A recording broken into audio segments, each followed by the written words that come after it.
Well, it's we're back at it. I forgot my land box at the location I was at last night, so it cost me about 45 minutes worth of sleep today. I could have just said poop on it and leave it there, but I would have had to go get it at some point because I literally just sleeved up 100 full art lands. Like, I'm not gonna just, I'll end up forgetting it, and that would just be stupid.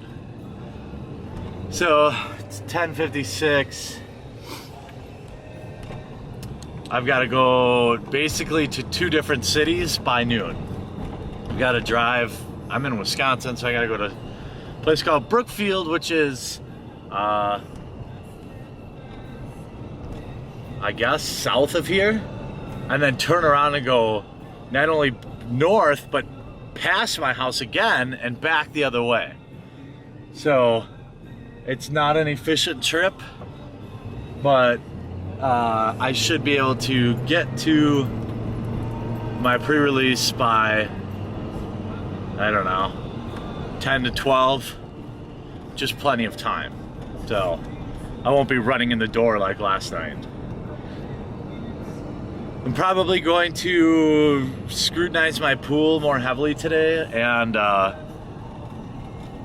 since I was fortunate enough to end up with so many packs last night, the midnight events up here always pay out really good, but then the following days aren't really that good. I think if I go 4-0 today, it'll be like 8 or 10 packs or something like that. It's not that many. When compared to last night, obviously. So, I'm in desperate need of a shower and some actual sleep. But, you know, it was weird. I got a lot of thumbs down on last night's vlog. I assume that maybe it's just new subs who aren't used to it. But I'm hoping that there's some helpful stuff in there for you guys. I know a lot of people look forward to it. Maybe it's not everybody's cup of tea, but I just thought that was surprising. But off back to Brookfield, and then to eat some garbage for breakfast, and probably have myself a poop. All right, so here we go, down to the wire again. I got 11 minutes to get there, and GPS says 10. So we'll see how that goes.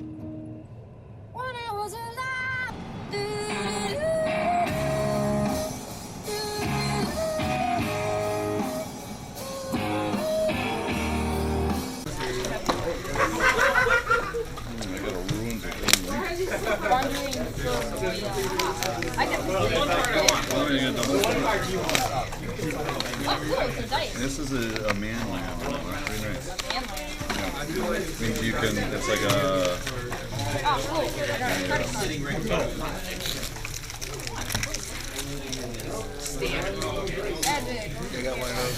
Did you? All right. Yeah. No. But he did pass through the Anissa. Nice. Oh, really? You see that well? He passed him over a promo also.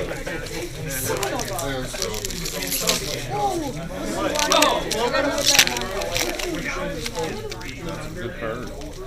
John, door owner, door manager. Somebody. What's his name? Magical Christmas. He's ending that one. Okay. You already kind of know what's going on with those. I mean, you're right. He's the one that's waiting.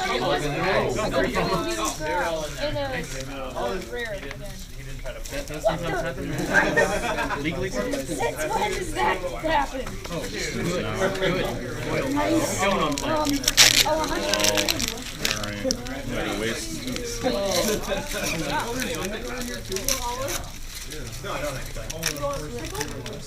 Oh boy. Oh boy.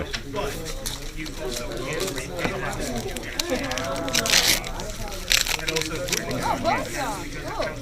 Yeah. Open's gonna be good.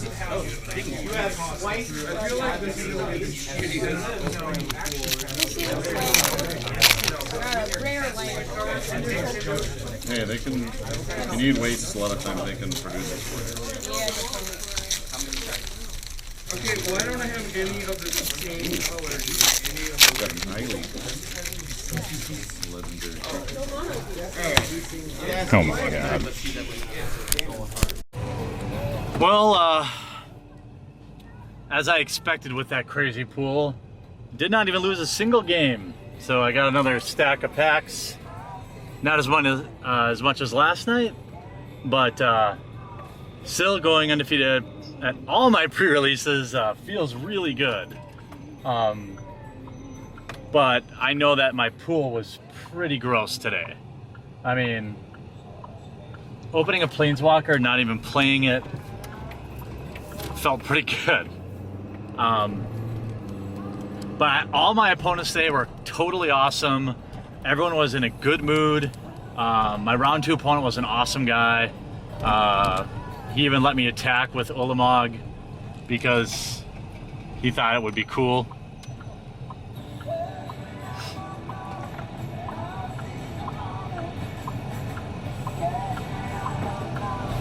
And sorry, some guy was staring at me.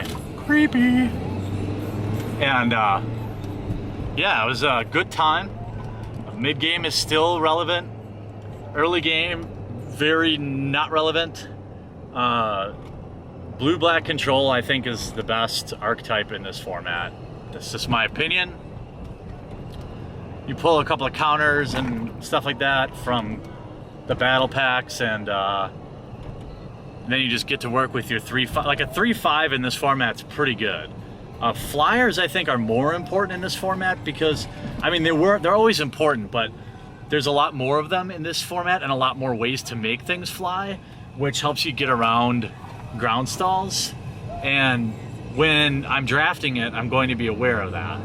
Like cards like Tightening Coils, I think, go up in value. Any flyers that you have go up in value, you know?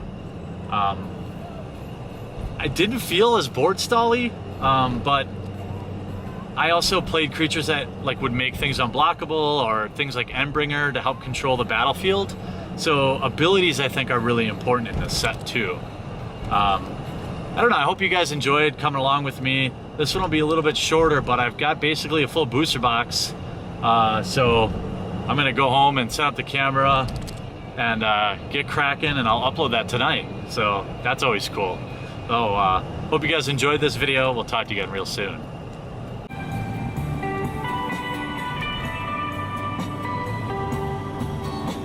Another pre-release in the bag. Can't wait to draft this set.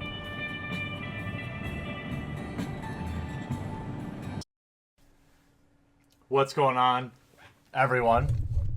Jeremy here, MTG Headquarters. Just getting back from my second pre-release of the weekend.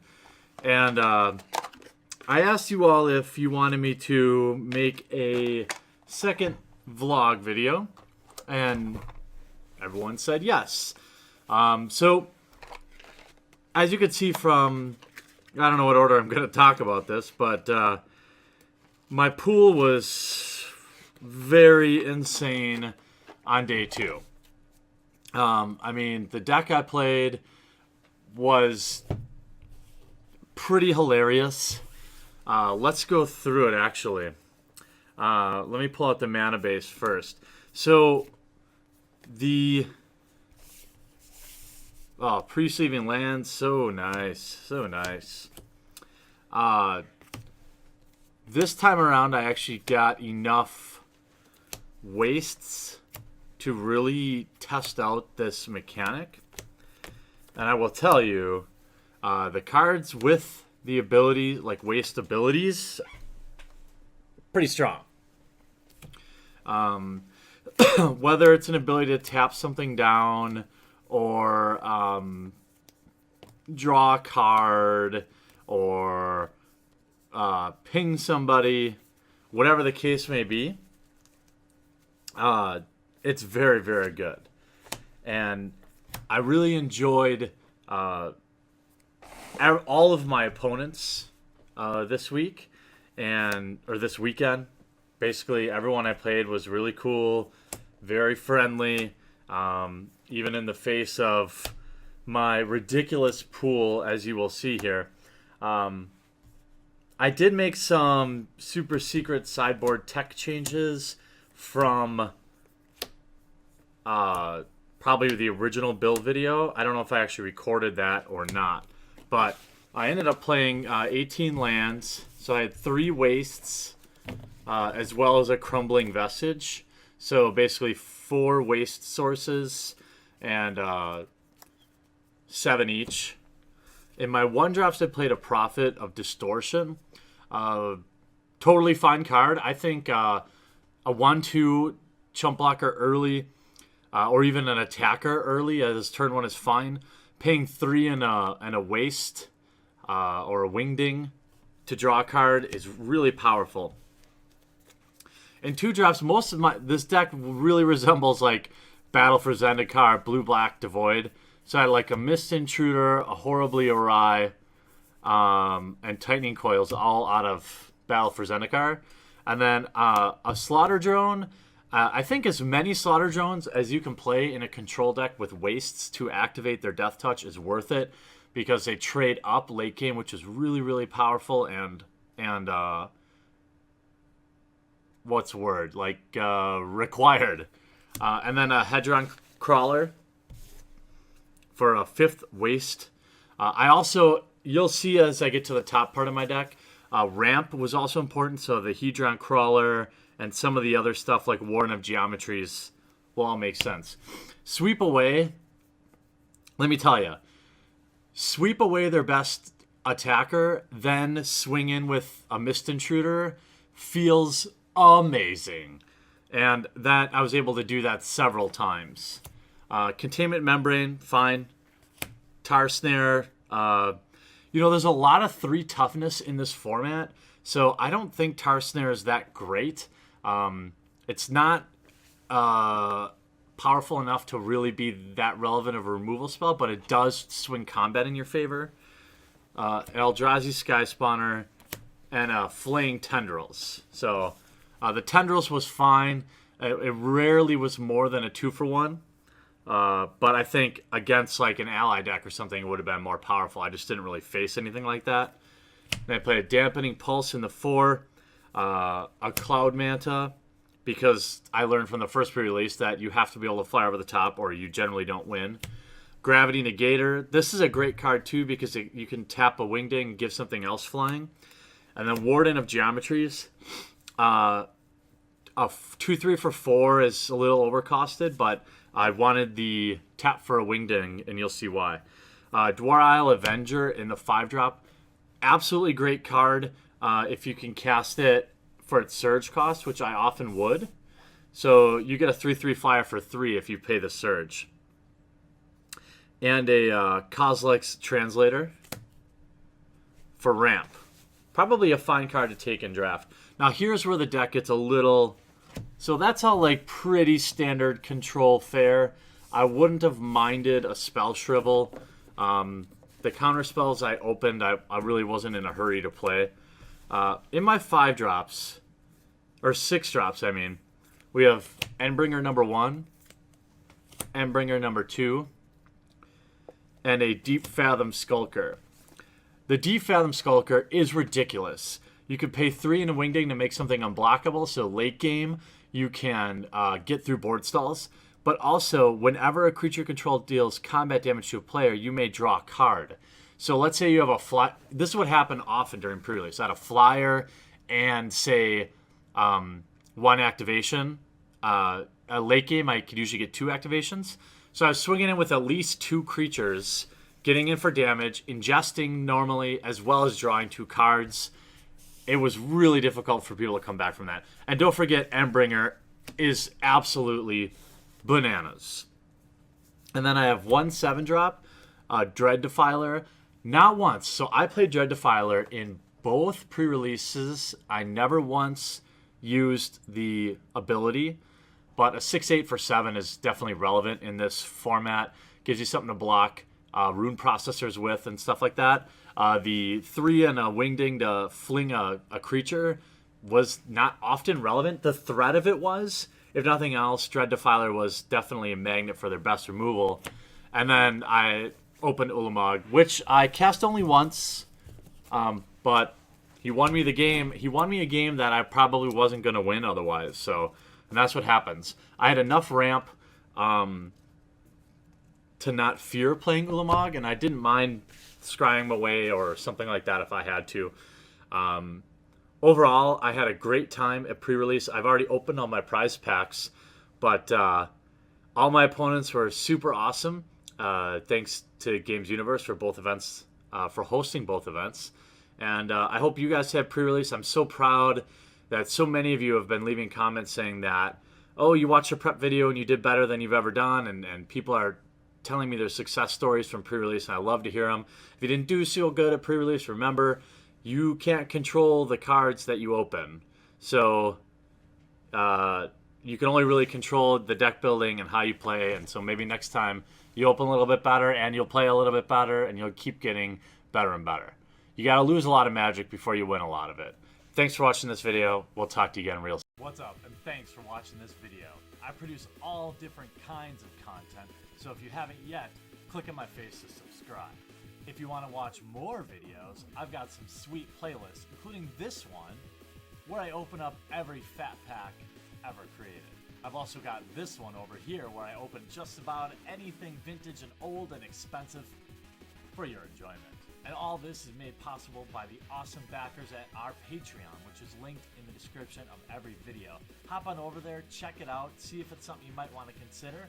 If not, sit back, enjoy, and I'll still love you.